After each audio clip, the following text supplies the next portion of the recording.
Hey everyone, this is Derek Bros of the Conscious Resistance Network, and today we are going to continue our discussion on the outcome, the blowback from the fight against COVID 19. Specifically, we're going to talk about immunity passports and how the traveler experience in the airport is changing, and whether or not you guys believe you will continue to fly. Many of us have already felt very invaded by the actions of the TSA, taking off our shoes, patting us down, or going through the body scanner since the days of the September 11th attacks in 2001. But now it seems like it's only going to get more invasive as we move past COVID 19 into COVID 1984. But before we discuss all that, I want to remind you guys to bookmark theconsciousresistance.com, which is our home for all of our content, where you can find everything that we do: books to download, documentaries to watch for free, articles, essays, videos, interviews, reports, podcasts, conscious music, and of course you can support us by buying some shirts. You can also follow us at Minds, at Hive, join our Discord channel, sign up for my text list, guys. I highly recommend signing up for the text list more than anything. This is where you're going to get all my information directly to your phone. Join us on Float and BitChute, and if you want to support, do so at patreon.com/DerekBros. Alright guys, so this is my latest article for The Last American Vagabond. As you guys know, I've been doing lots of articles, including this one right here that you'll see, my Bill Gates series. We're going to cover that in another video. But this new one, your immunity passport future begins to materialize as airlines call for digital ID tracking systems. I just put this together yesterday. The world's largest airline trade group has called for immunity passports, thermal screening, masks, and physical distancing. All of that together to be a part of the industry's strategy for returning to, quote, normal operations. The International Air Transport Association, which represents 299 airlines, recently issued their publication, Biosecurity for Air Transport, a roadmap for restarting aviation, which outlines their strategy to open up air travel as governments begin to lift travel restrictions. Under a section titled The Passenger Experience and Temporary Biosecurity Measures, the IATA describes their vision, and they call for contact tracing, where they say, quote, "We foresee the need to collect more detailed passenger contact information which can be used for tracing purposes. Where possible, the data should be collected in electronic form in advance of the passenger arriving at the airport, including through e-visa and electronic travel authorization platforms." Now, as I mentioned in here, this talk of electronic travel authorization platforms, it seems to coincide with the release of two new companies, two new brands of this, which can store your biometrics, travel, health, and identification data. One of them is called the COVID Pass, the world's most secure digital health passport built on patented technology.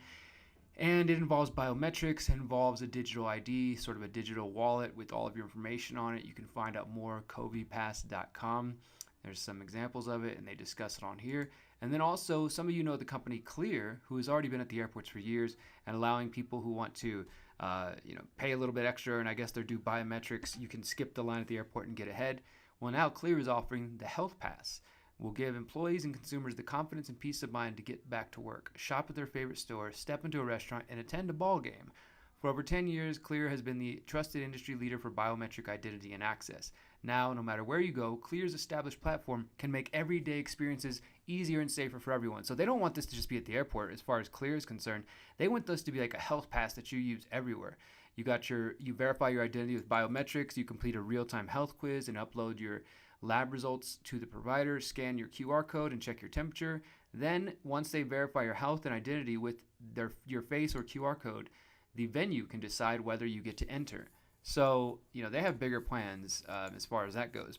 So, back to the IATA and their recommendations. Alexandre de Juniac, who's the CEO, said that, quote, "a layered approach combining multiple measures which are, quote, globally implemented and mutually recognized by governments are, quote, the way forward for biosecurity." They also call for temperature screening at entry points to airport terminals. They envision the airline experience involving physical distancing of 3 to 6 feet, and that airports should have to kind of change their buildings to allow for physical distancing. And they also called for face coverings for passengers and protective equipment for airline and airport staff. They also acknowledge that there is not currently a fast and reliable test for COVID-19, but they say that once one is developed, it should be applied to entry to the terminal. So they envision you having to get a test just to get in the door. And they call for this measure to, quote, be incorporated into the passenger process as soon as an effective test validated by the medical community has been developed. And then you have immunity passports, which has been discussed by Anthony Fauci, the World Health Organization, and Bill Gates.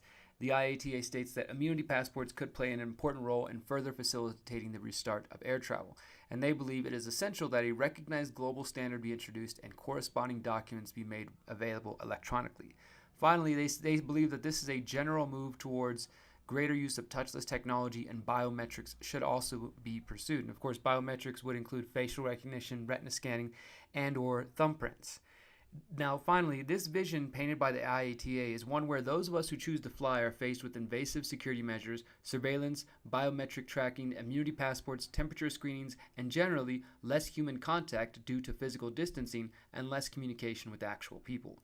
Of course, this push towards a digital ID, which contains an individual's personal identifying information, health records, and other personal data, is part of an agenda which predates COVID-19. The powers that wish they were are taking every opportunity to expand their technocratic control grid, and the panic caused by COVID-19 allows them to accelerate their plans at a rate not seen since the days after the attacks of 9/11. The only thing stopping the rollout is the people of the world coming together and informing those who are in the dark and unplugging from this control grid as soon as possible. And so that's what's going on, guys. And I want to put this into context with you. We're out here in May. Just a few weeks back, the TSA, it was announced the TSA is working to start checking temperatures at some American airports. They said 3 airports to start, and let me see if they have the list of 3 airports in here. They said they were going to start with 3 airports, and eventually, obviously, this will expand. Starting June 1st, any individual with a temperature exceeding 100 degrees Fahrenheit will be denied boarding, according to Frontier Airlines. So what you're getting here is this is the TSA, which is a branch of the Department of Homeland Security, which is a part of the U.S. federal government, talking about doing temperature screening at more of the airports when they're already doing, checking people and going through your bags and stuff like that.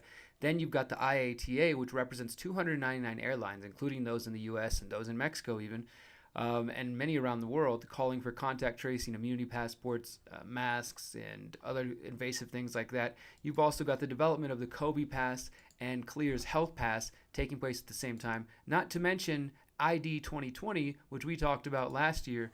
For those of you who are not aware, go to our website, search ID 2020, and you can see that we've been covering this for quite some time. In fact, probably sooner than many people realized what was going on, we've been talking about it. The global crackdown on vaccine hesitancy and ID 2020. We talked about this. Let's see how far back this was.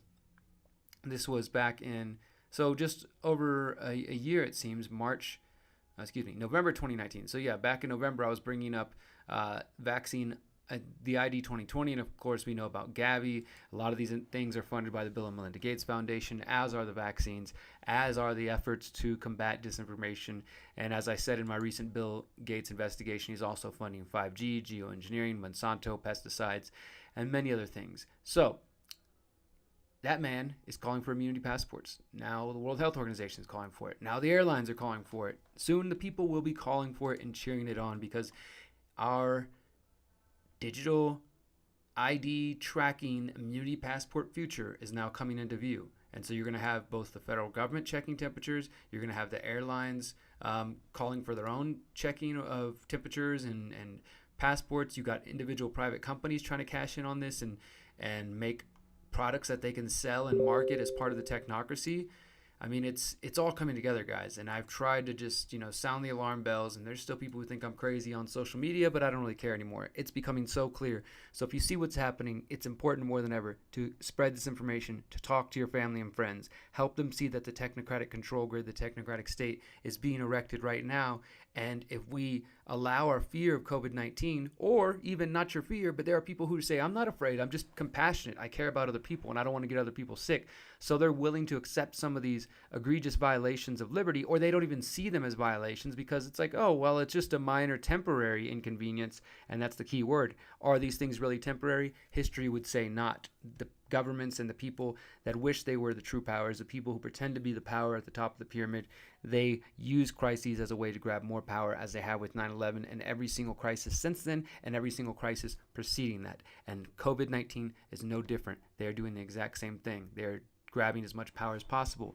And these safety health measures are all a part of getting into our lives and never getting out. So then they can control us, they can manipulate us, and if need be, they can lock us out. That's where this is really going. A social credit score, and those who do not submit will be locked out of society. I believe the answer is to form freedom cells, as you can see here, freedomcells.org, and to start getting organized locally in a decentralized way around the world to build the next stage of humanity. If you believe in that, please visit freedomcells.org. Thank you for listening. Please subscribe, follow, share. Till next time, you are powerful, you are beautiful, and you are free. Peace.